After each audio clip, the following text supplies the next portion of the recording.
Hey there, guys. Welcome back to the channel. Welcome to Consciousness Awake. My name is Jeremy, and today I want to discuss a particular thing I don't talk enough about. The reason why I'm making a video about it right now is because as I've met more people, especially one-on-one with people from the community, I've come to realize that rising up Kundalini energy works just fine for a lot of people, especially if you're ready for it, personally ready for it, and if you are ready for it within your primary chakra system, your main 7 chakra system, especially the first, second, and third, and fourth chakras, especially those. So half of you seem to, you're kind of like me, where you've had just kind of like intentional or spontaneous Kundalini energy events, experiences, different types of ones. I've had several different types.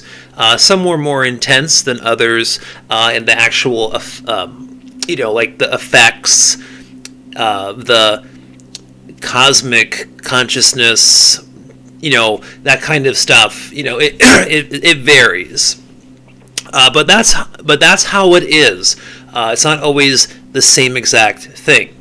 And then the other half of you that I've talked to the last couple months, you have had some actual side effect and consequence, some issues with prematurely rising Kundalini energy, if it was intentional, or in some cases it just happens just spontaneously, and we have to recognize what that is, what's happening with our energy system, with our body, with our human body, and how our human body is interconnected into our energy body and the chakra system and the micro chakras, etc.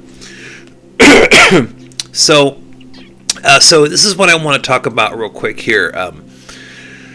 These are some of the things that you should be aware of before trying to intentionally or do meditations to raise your Kundalini energy from the base of your spine. These are some things to really think about, and I would definitely take this video very seriously too. So first off, if you are trying to raise your Kundalini energy, especially intentionally,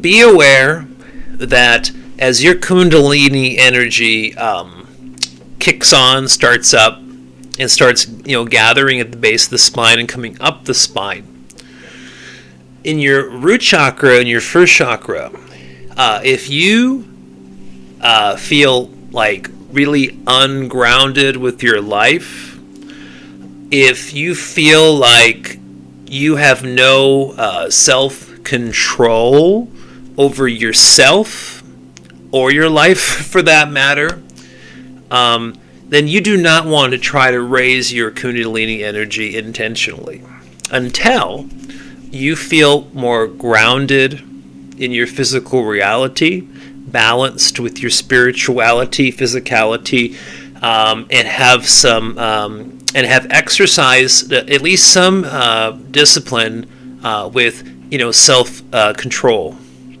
within your own life, your own reality. So that's something to definitely work. Now you can see why I'm doing this video, because by doing this video again, I can not just respond to one person, but I'm responding to multiple people, or anybody who is interested for that matter. Okay, next thing I want to mention is, okay, so if you feel grounded in your life and you feel like you have some self-control, good discipline, whatnot, then you have to pay attention to the next chakra, the second chakra. And in the second chakra, your Kundalini energy will come up as you're raising it up with your intake of air, breathing in through your nose, lifting up Kundalini energy, and on your exhales it is lowering. Okay, so it's going up and down and going up higher each time, going into the primary chakra system. So in the second chakra, if you feel like you have a lot of buried emotional issue, emotional trauma issue, whatever that may be causing that, you have to release those emotions. All those emotions, not that they're negative, positive emotions, but they're just emotions that you just need to move past and let go of. Do that. So if you feel grounded and self-control, and you've released all your emotions that you don't need to have in your energy system, in your chakra, in your second chakra. Our second chakra tends, from what I've researched, the second chakra absorbs more emotional types of energy. So there you go.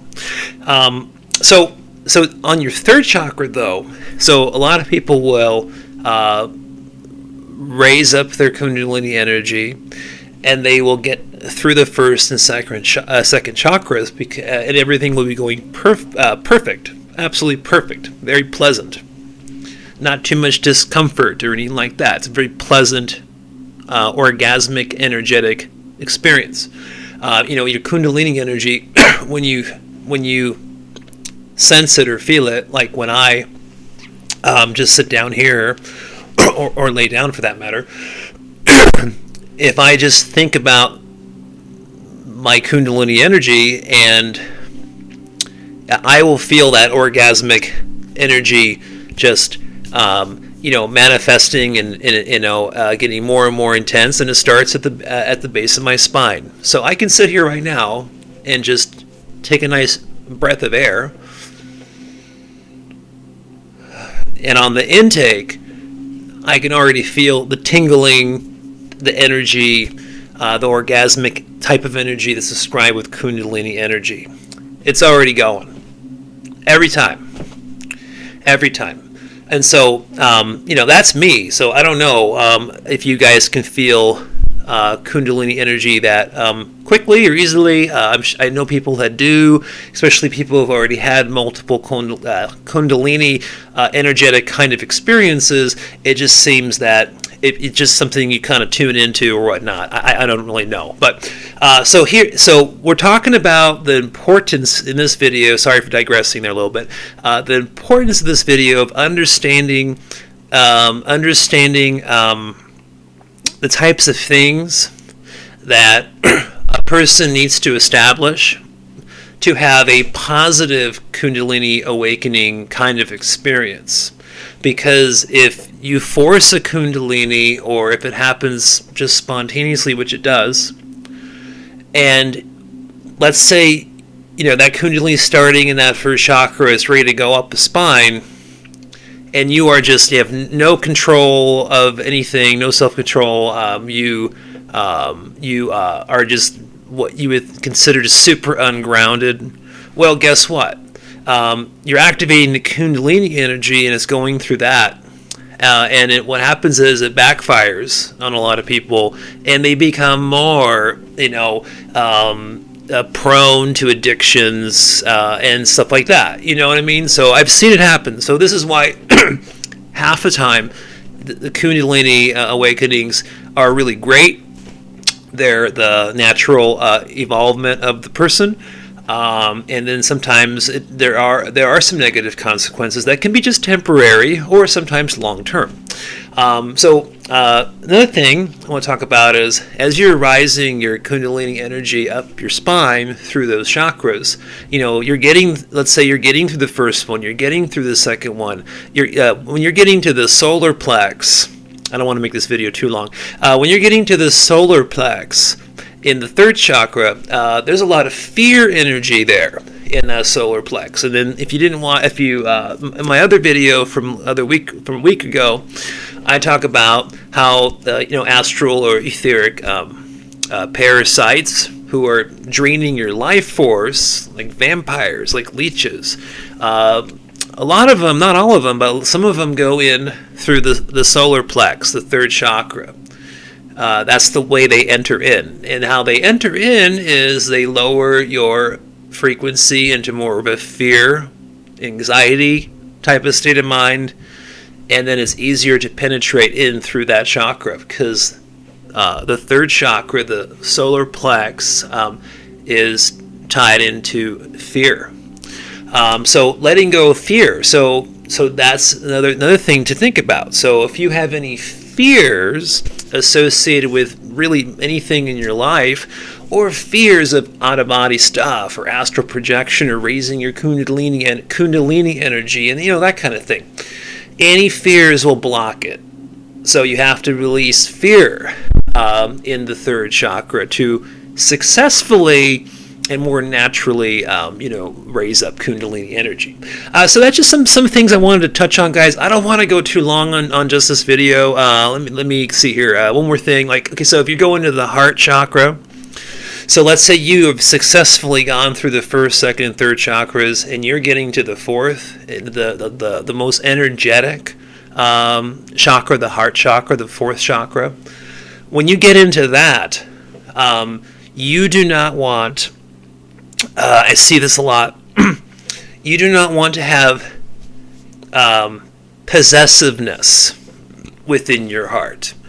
You don't want to have the urge to have to possess somebody, or just you just have to know how to just love everyone unconditionally. Okay, really, that's about it. I mean, if you are in the unconditional vibrational frequency of love, your heart chakra is ready for Kundalini energy. That's not a problem. But if you have possessiveness as part of your nature, internal mechanisms, and how you act with other people and whatnot, that then you're going to have an unsuccessful Kundalini energy event going through your heart chakra if you're that kind of person. So learning how to let go of possessiveness. Okay, so I'm at 12 minutes. All right, so just wanted to touch on a few things there, guys. I hope that information helped. If it did, hit the like button. Share if you want to. If you're not subscribed yet, please hit the subscribe button because I do have a lot of long-term goals with Consciousness Wake. And a lot of great topics and content coming in the future, and a bunch of other stuff. All right, guys, talk to you soon. Bye.